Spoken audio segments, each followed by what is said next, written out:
Hello everyone, I'm Rafael Varenga, a graduate researcher in the Compilers Lab at UFMG, and I'm working on code compression techniques in LLVM.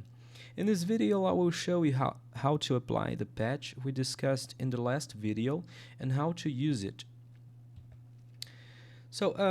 We will assume that lit tests are already configured and that we want to collect specific program metrics. I will guide you in setting up your environment to run and collect results. The test suite includes various Python scripts to help analyze code metrics. To use them, install pandas, scipy, and ps-util with the first command from the slide. We will also use Ninja build as our build system. To apply the patch, you can either clone the patched version of the test suite or apply the patch manually following the commit link from the slide. Once the test suite is cloned, enter its directory and create a build folder. We will configure CMake with these settings.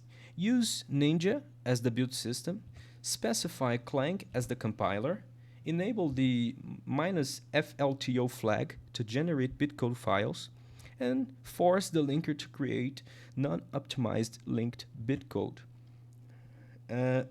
Also, we will enable options for applying the pass over bitcode files and specify the pass to run.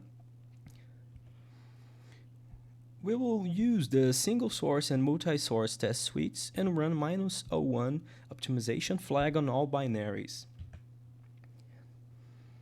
Now we can compile the test suite. After that, we will run lit to collect -01 metrics. We will then clear the build cache to prepare for the second run. For the second run, we will repeat the CMake command we used, but set -02 as the optimization flag. After recompiling, we run lit again to gather -02 metrics. Finally, we will compare the results from both runs. We will use a Python script provided with the test suite to generate a detailed report with diff computations, comparing inst count and size text metrics. We specify the files to compare and where to save the results. If you want, you can display the results in the terminal using the tail command from the slide. That's it, and thanks for watching.